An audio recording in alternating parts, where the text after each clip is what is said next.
आइए, सुनिए, देखिए, समझिए सनातन सत्य। जैसी दृष्टि वैसी सृष्टि, दृष्टि विज्ञान। कुदरत, कुदरती रचना एवं कुदरत के कानून से शाश्वत सुख की प्राप्ति। जोधपुर के परम पूज्य महात्मा उपासक प्रोफेसर डॉक्टर सोहन राज तातेड़ के निर्देशन में सनातन सत्य। जैसी दृष्टि वैसी सृष्टि, दृष्टि विज्ञान।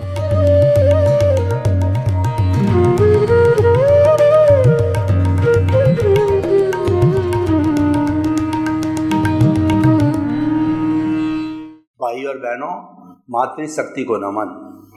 आज का हमारा बहुत सुंदर कर्म सिद्धांत का निरूपण। कर्म का क्या सिद्धांत है, ये आज हम विवेचन करेंगे। जो कोई भी आत्मा में विश्वास करते हैं, पूरे भारतीय और भारतीयतर धर्म दर्शनों में जो आत्मा में विश्वास करते हैं वो कर्म में विश्वास करते हैं। यानी आत्मा को जो बांधे रखा है वह कर्म ही है, वरना मूल स्वरूप वाली आत्मा शरीर में नहीं रह सकती। वो तो सिद्ध शिला में ईश्वर रूप के अंदर विराजमान होती है। तो कर्म के कारण ही ये संसार चल रहा है। और मैं अगर कहूँ कि कर्म सिद्धांत ही ईश्वर का सिद्धांत है तो कुछ अंशों तक इसमें अतिशयोक्ति नहीं है, क्योंकि रंगमंच यह जगत है और कर्म खिलौनहार, और नाना रूप बनाए के और चेतन खेलनहार। ये जो चेतन है, ये जो आत्मा है, ये जो है वो कौन खिलाता है इसको खिलाने वाला कर्म है। कभी पिता पुत्र भाई बहन के रूप में जन्मता है और अपने कर्मों का भुगतान करता है। तो इसीलिए आज का विषय बहुत इंटरेस्टिंग है, आप पूरा इसको ध्यान से सुने। जैन दर्शन के अंदर कर्म को एक फिजिकल मॉलिक्यूल माना है और उसके एक एक परमाणु की गणना है। ये प्योर मैथमेटिक्स है। हमारी जो मैथमेटिक्स के अंदर हम जो सॉल्यूशंस देते हैं उसमें गलती हो सकती है, लेकिन कर्म के सिद्धांत की मैथमेटिक्स के अंदर कोई गलती नहीं हो सकती है। और ये कर्म चतुस्पर्शी परमाणु होते हैं जो पूरे ब्रह्मांड के अंदर मौजूद है। और पूरे ब्रह्मांड के अंदर जब मन वचन काया की एक्टिविटी की जाती है, कोई भी इंसान करता है, तो उस एक्टिविटी के साथ के अंदर ये चतुस्पर्शी कर्म पुद्गल है वो खींच लिए जाते हैं। और खींच करके जो भीतर हमारा कार्बन शरीर है उसको दे दिया जाता है। मन वचन काया जो योग है, इनका सिर्फ यही कार्य है कि चतुस्पर्शी कर्म पुद्गलों को इस ब्रह्मांड में से खींच करके भीतर देना, जब भी ये एक्टिविटी करती है। चतुस्पर्शी और अष्टस्पर्शी में अंतर क्या होता है कि चतुस्पर्शी कर्म पुद्गल वो जो है शीत उष्ण स्निग्ध और रुक्ष चार स्पर्श वाले होते हैं, और अष्ट स्पर्शी भी होते हैं जिसमें 8 स्पर्श होते हैं, वो दिखाई देते हैं, उनका फोटो खींचा जाता है। और अष्ट स्पर्शी हमारे सामने सारा जितना भी ये बिल्डिंग है, सड़क है और जो रेलगाड़ी है, प्लेटफॉर्म है, जितनी 5 इंद्रियों से जो चीज़ें दिखाई देती, आँखों से दिखाई देती है, ये सब अष्ट स्पर्शी पुद्गल है। चतुस्पर्शी दिखाई नहीं देते। और विज्ञान की किसी भी कहना चाहिए वो जो है वो दूरबीन के अंदर भी ये नहीं लिए जा सकते हैं। इन चतुस्पर्शी कर्म पुद्गलों को तो प्रत्यक्ष ज्ञानी, यानी कि जो अवधि ज्ञानी, मन प्रयोग ज्ञानी, जो केवल ज्ञानी है वही देख सकता है, दूसरा कोई देख नहीं सकता है। तो ये इसका विवेचन है। और कर्म जो है ये 8 तरह के होते हैं। 8 तरह के कौन से कर्म होते हैं? ज्ञानावर्णीय, दर्शनावर्णीय, वेदनीय, मोहनीय, ऐश्य, नाम, गोत्र और अंतराय। ये आठों तरह के कर्म हैं, वो अलग अलग प्रवृत्ति के कारण जो आत्मा के साथ बनते हैं और कॉजल बॉडी बनाते हैं, और ये जन्म जन्मांतर से चला आ रहा है। ये हमारी जो आत्मा है उसके साथ ये कॉजल बॉडी है, वो अनादि अनंत काल से चली आ रही है। भगवान महावीर को उनके शिष्यों ने पूछा कि भगवान, ये जो कॉजल बॉडी है, जो कर्म शरीर है, ये आत्मा के साथ में कब से जुड़ा हुआ है? तो भगवान ने उत्तर दिया कि इसका उत्तर तो मुझे भी पता नहीं है। मैं एक प्रति प्रश्न करता हूँ आपसे कि पहले जो है मुर्गी हुई या अंडा हुआ? तो वो जो है सारे शिष्य जो है ये सोचने लगे कि मुर्गी बिना अंडा नहीं होता है, अंडे बिना मुर्गी नहीं होती है। तो भगवान को उन्होंने निवेदन किया कि हम तो मूढ़ हैं, अज्ञानी हैं, आप इसका उत्तर दीजिए। भगवान ने कहा ये पश्चानुपूर्वी है, अनादि अनंत काल से आपस में जुड़े हुए हैं। किसी समय ये जुड़ गए और आत्मा ने उसकी विटनेस दी, तो आज तक ये जो है शुद्ध नहीं हो पाया, और जो शुद्ध हो गए हैं वो मुक्ति को चले गए, वो सिद्ध शिला में चले गए। ऐसा नहीं है कि वे ही नहीं है, वो मुक्ति के अंदर भी बहुत से जीव है, वो इसको अलग करके और चले गए। और हमारे जीवन का भी उद्देश्य यही है कि हमें जो है इस कर्म शरीर को विलीन करना, इस कर्म शरीर को समाप्त करना, ये हमारे जीवन का उद्देश्य है। तो भाई और बहनों, अब हम इन आठों कर्मों का अलग अलग निरूपण करते हैं। ये आठों कर्म में से 4 घाती है और 4 अघाती कर्म है। जो घाती कर्म है वो आत्मा की घात करते हैं, यानी जो है वो आत्मा का गला घोंटते हैं। आत्मा के जो मूल स्वरूप है, आत्मा के जो गुण हैं, उस गुणों को प्रकाश में नहीं आने देते। किस तरह से नहीं आने देते? कि जैसे सूर्य चमकता है और उसके सामने घने बादल आ जाते हैं बारिश वगैरह के दिनों में, तो उन बादलों के कारण जो है सूर्य दिखाई नहीं देता, जबकि सूर्य चमक रहा है, लेकिन वो आवरण आ गया। तो ये कर्म है, हमारी आत्मा के ऊपर पर्दे हैं। 8 तरह के कर्म हैं, 8 तरह के पर्दे हैं। और वो पर्दे कैसे पड़ते हैं, उन पर्दों को कैसे हटाया जाता है, और आत्मा को मूल स्वरूप में कैसे प्राप्त किया जाता है, उसका हम आज विवेचना करेंगे। पहले जो है, जो घाती कर्म है, वो है ज्ञानावर्णीय, दर्शनावर्णीय, मोहनीय और अंतराय। ये क्या होते हैं कि आत्मा के साथ लगे रहते हैं और कैरी फॉरवर्ड होते रहते हैं, और ये एकांत पाप कर्म है। जब ये चारों कर्म खपते हैं तब केवल ज्ञान की प्राप्ति होती है। और मोहनीय कर्म जब पूरा वॉश हो जाता है तो जीव वीतराग हो जाता है, और वीतराग होने के अंतर मुहूर्त के अंदर ज्ञानावर्णीय, दर्शनावर्णीय और अंतराय भी टूट जाते हैं, और वो केवल ज्ञान को प्राप्त हो जाता है। और जो 8वें गुणस्थान में जीव क्षपक श्रेणी ले लेता है, तो निश्चित तौर से उसी जन्म में मुक्ति को जाने वाला होता है, केवल ज्ञान को प्राप्त करने वाला होता है, वीतरागता को प्राप्त करने वाला हो जाता है। तो भाई और बहनों, हम पहले ज्ञानावर्णीय कर्म की बात करते हैं। ये आँख पे पट्टी बांधने के समान होता है, और ये ज्ञान पे आवरण ले आता है। 5 तरह के ज्ञान होते हैं: मति ज्ञान, शुद्ध ज्ञान, अवधि ज्ञान, मनोपर ज्ञान और केवल ज्ञान। इन 5 तरह के ज्ञान को रोकता है वो ज्ञानावर्णीय कर्म है। और ये ज्ञानावर्णीय कर्म बनता कैसे? जो ज्ञानी पुरुष है, ज्ञानी पुरुष कौन है? हरियंत, सिद्ध, आचार्य, उपाध्याय और साधु, ये ज्ञानी पुरुष होते हैं। तो इन ज्ञानी पुरुष की अवहेलना करना, तिरस्कार करना, इनकी वाणी के अंदर विश्वास नहीं करना, इनकी वाणी को सिरोधार्य नहीं करना, इस कारण से जो है ज्ञानावर्णीय कर्म का बंध होता है। या ज्ञान के जो साधन है, हमारे आगम हैं, ज्ञान की पुस्तकें हैं, ज्ञान के जो ज्ञान लेने के जो भी आत्मज्ञान लेने के जो भी साधन है, उन साधनों में अवरोध पैदा करना, उन साधनों को मिटा देना, उन साधनों को हटा देना, उस कारण उस जीव के जो है ज्ञानावरणीय कर्म का बंध होता है।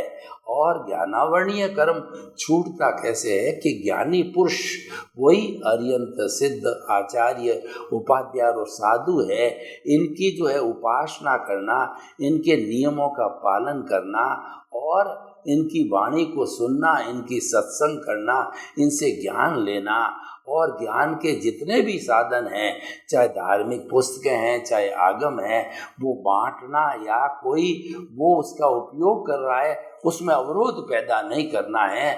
उससे हमारा ये ज्ञानावरणीय कर्म जो है वह कटता है। तो ज्ञानावरणीय कर्म बंधने का कारण भी हमने बताया और ज्ञानावरणीय कर्म को जो है काटने का भी कारण हमने बताया आपको। तो इस तरीके से हम अपने जीवन का लक्ष्य बनावें कि ज्ञान की प्रवृत्ति को हम हृदयंगम करेंगे, आत्मसात करेंगे, अवरोध नहीं करेंगे, ताकि ज्ञानावरणीय कर्म जो है हमारा क्षय होता है। दूसरा दर्शनावरणीय कर्म, ज्ञान और दर्शन एक ही जो है वो एक दूसरे के पूरक है। जो ज्ञानी होता है वही दर्शनी होता है, क्योंकि ज्ञान और दर्शन आत्मा के गुण हैं। इसलिए दर्शन का अर्थ होता है कि फेथ, विश्वास होना, हमें अपनी आत्मा में विश्वास होना, अपने अस्तित्व में विश्वास होना, वो दर्शनावरणीय कर्म है। और दर्शनावरणीय कर्म कुल 9 तरह के होते हैं, चक्षु दर्शन, अचक्षु दर्शन, अवधि दर्शन और केवल दर्शन। और 5 तरह की नींद होती है, चपला चपला चपला, स्तेंद्रिय आदि वगैरह। तो ये 9 तरह के जो दर्शनावरणीय कर्म है, ये कर्म जो है वो एक पुजारी की तरह बताए गए हैं। पुजारी क्या करता है कि भगवान के मंदिर के पास में चौकीदारी करता और पर्दा डाल देता है, भगवान के दर्शन होने नहीं देता। इस पे एक जोक आता है कि एक जो वेल अप टू डेट व्यक्ति पुजारी जी के पास आया और उसने पुजारी जी को 100 रुपये दिए और पुजारी ने खट से पर्दा हटाया और उसने भगवान के दर्शन कर लिए और उसने पर्दा तुरंत वापस हटा दिया। फिर दूसरा व्यक्ति, एक साधक व्यक्ति आया तो उसने कहा कि मुझे भगवान के दर्शन करने हैं। उसने कहा समय हो गया। तो उन्होंने कहा तुमने अभी उस व्यक्ति को जो है दर्शन कराए है ना? तो उसने पुजारी ने जवाब दिया, ये तो लक्ष्मी ने विष्णु के पट खोल दिए। लक्ष्मी यानी जब 100 रुपये का नोट भीतर गया तो इस लक्ष्मी ने विष्णु के पट खोले, मैंने कुछ नहीं किया है। ये जोक रूप में है। तो कहने का अर्थ ये है कि ये दर्शनावरणीय कर्म एक पुजारी की तरह होता है जो कि हमें भगवान के दर्शन करने नहीं देता है, एक जो है आवरण की तरह होता है। तो उसमें वही नियम है जो ज्ञानावरणीय कर्म के नियम है और उसी तरीके से वो बनते हैं और उसी तरीके से वो कटते हैं। कि मतलब हमारे ज्ञानी लोगों के अंदर विश्वास नहीं हो गया, ज्ञान के जो साधन हैं उन साधनों का जो है उसमें विश्वास नहीं करने से ये जो है बनते हैं। तो ज्ञानावरणीय कर्म, दर्शनावरणीय कर्म और तीसरा है मोहनीय कर्म। जो हमारा ये मोहनीय कर्म होता है, ये कर्म जो है एक शराबी की भांति कहा गया है कि हम दुनियादारी के मोह में फंस जाते हैं, आसक्ति में फंस जाते हैं, हम लालसा के अंदर फंस जाते हैं और लालसा में फंस करके और जो है हम मोह करने लग जाते हैं। तब ये मोहनीय कर्म है वो संसार का आधार होता है। एक शराबी व्यक्ति जो है शराब पी करके नाली में गिर जाता है, सड़क पर पड़ जाता है और जो है वो घर पे भी जाता है तो किस तरीके का दुर्व्यवहार करता है अपने परिवार के सदस्य, उसको भान नहीं रहता है। तो जो लोग मोह करते हैं संसार का, 5 इंद्रियों के सुखों का मोह करते हैं, उनको भगवान के अंदर अनुरक्ति नहीं होती है और इस संसार में ही रचे पचे रहते हैं।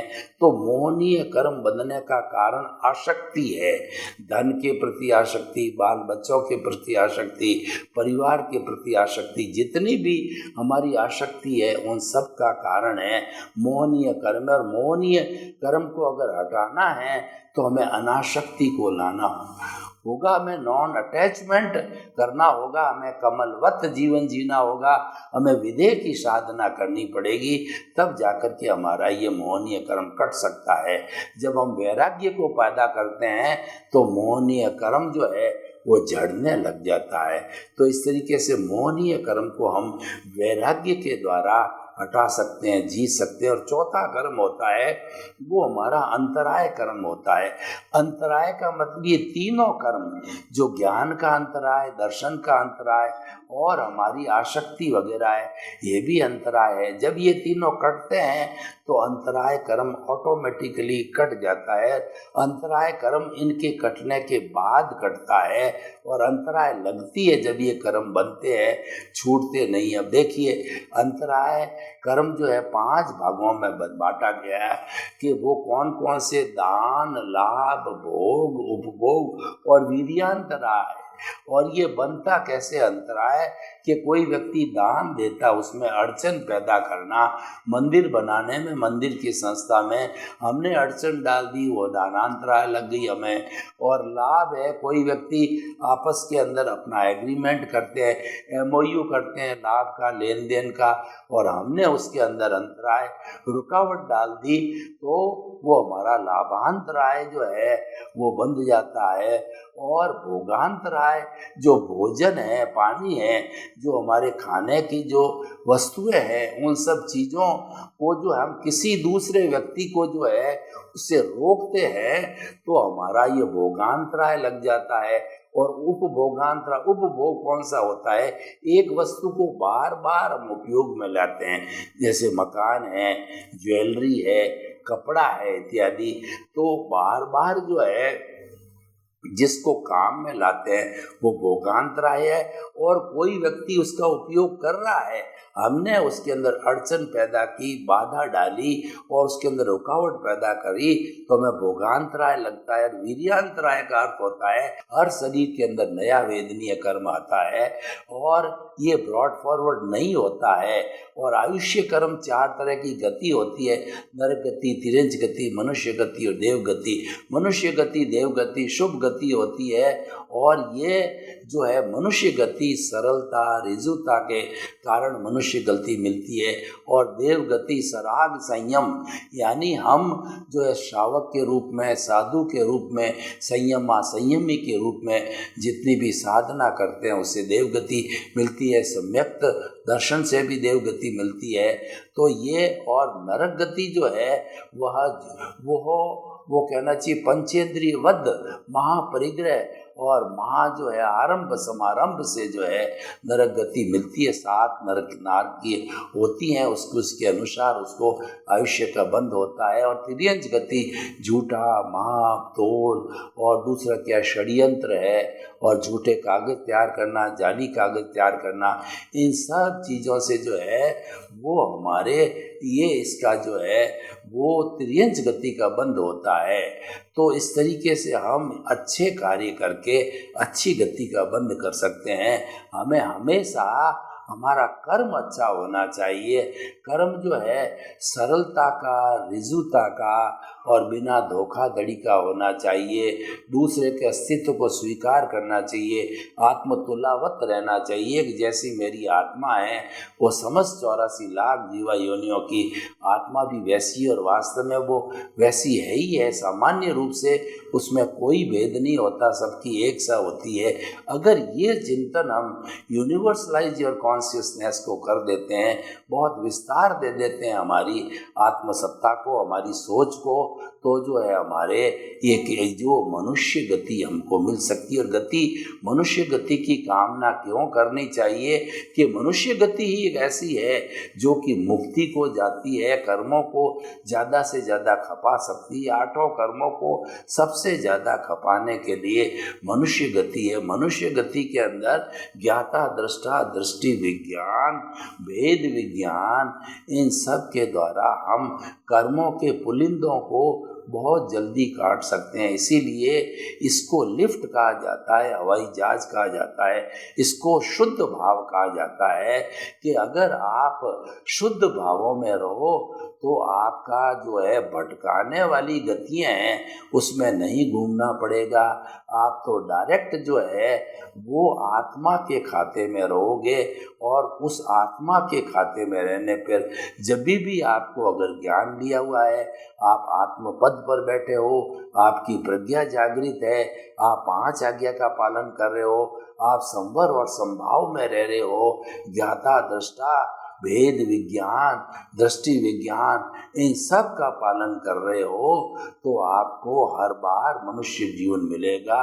और उस मनुष्य जीवन को के साथ ही आप नए कर्मों का बंधन नहीं करके पुराने कर्मों को जो है वो आप बर्फ की शिला की तरह पिघाल करके डिस्चार्ज करके सिद्ध बुद्ध मुक्त बन सकते हो। तो ये जो हमारा वेदनी आयुष्य और नाम कर्म है, इसकी कुल 103 प्रकृति होती है।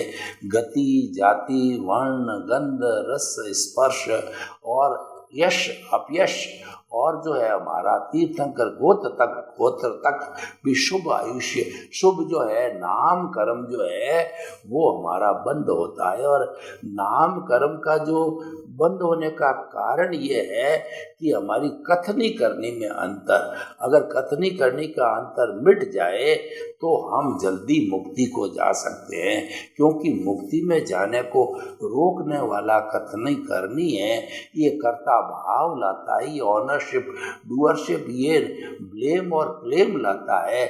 इस कारण से हम जा नहीं सकते। और इसकी जगह अगर हम संपूर्ण संसार के सभी 84 लाख जीवा योनियों को निमित्त, निर्दोष, अकर्ता और शुद्ध आत्मा समझें, तो ये शुद्ध भाव है और इसके अंदर कोई कॉजेज नहीं पड़ते हैं, इसमें राग द्वेष नहीं होता है, कर्म बंध नहीं होता है, और नो कॉजेज, इसका अर्थ ये हुआ कि आपका जो है नया कर्म का बंध नहीं है, पुराने की आप निर्जरा करके और मुक्ति को प्राप्त हो जाओ।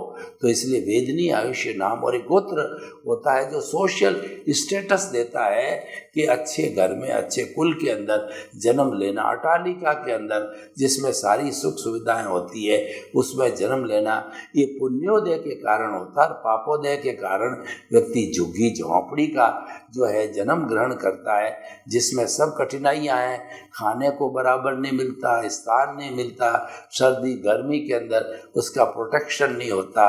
तो इन सब का जो मुख्य कारण सोशल स्टेटस गोत्र कर्म का है, और ये गोत्र कर्म जो है हमारा शुभ अशुभ दोनों होता है।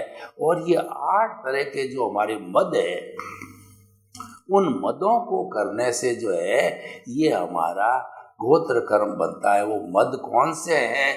जाति, कुल, बल, रूप, ज्ञान, तप, ऐश्वर्य और आपकी जो है सारी समृद्धि, इन सब का अहंकार करने से जो है ये कर्म का बंध होता है, गोत्र कर्म का बंध होता है। तो इस तरीके से भाई और बहनों, हम आपको बताना चाहते हैं कि आप जो है वो आपकी भावना को ठीक करो, भावों को ठीक करो, भाव सुधारो, भाव सुधरेगा, भाव बिगाड़ो, भाव बिगड़ेगा। तो इस तरीके से जो है हम बिगाड़ने से बिगड़ता है, सुधारने से सुधरता है। तो हम आपको ये कहना चाहते हैं कि आप जो है वो अच्छे कर्म करो, और कर्म बकायदा ये प्योर मैथमेटिक्स है। और कर्म जब बनता है, जब जो मन वचन काया की जो क्रिया होती है जिससे कि कर्म का बंध होता है, वो उसी समय प्रकृति स्थिति प्रदेश अनुभाग 4 भागों में बट जाता है।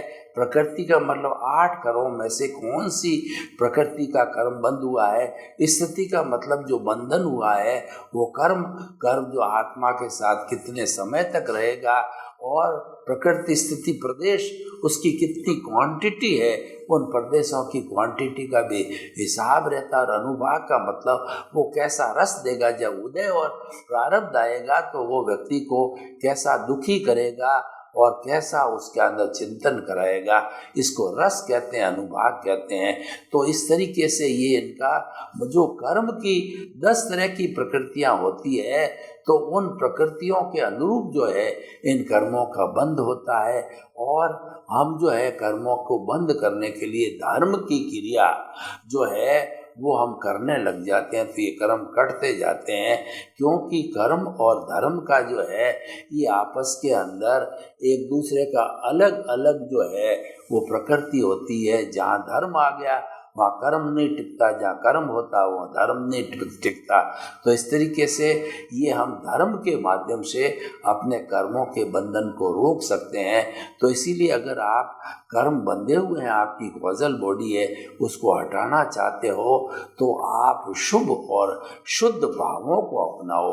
क्योंकि भाव भीतरी शक्ति है, ये आत्मा की सत्ता है और ये स्वतंत्र सत्ता होती है। जब आप शुभ भाव करने लग जाते हो तो हमारी कॉजल बॉडी गिरने लग जाती है। इस तरीके से जो है ये सारा कर्मों का निरूपण है। सर्वे भवन्तु सुखिनः, सर्वे सन्तु निरामया। लोक के सब जीवों को सुख मिले, शांति मिले, आनंद मिले और सभी शांतिपूर्ण सहवास करके और अपने जीवन को धन्य बनावें। आपके प्रति मंगल भावना, शुभकामना। ओम शांति।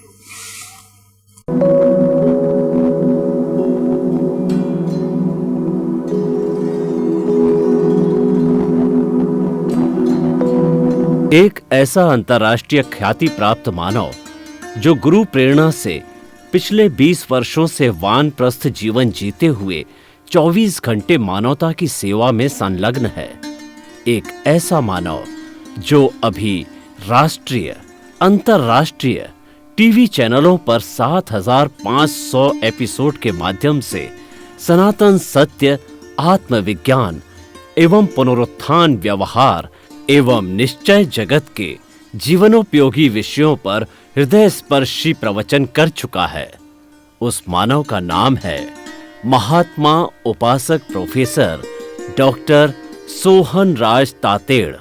प्रोफेसर तातेड़ द्वारा योग, दर्शन, शिक्षा विषयों पर रचित पीएचडी स्तर के 250 शोध ग्रंथ भारत के 100 प्रतिष्ठित विश्वविद्यालयों में शोधार्थी पढ़ रहे हैं तथा वे सभी शोध ग्रंथ वहां की सेंट्रल लाइब्रेरियों में उपलब्ध हैं।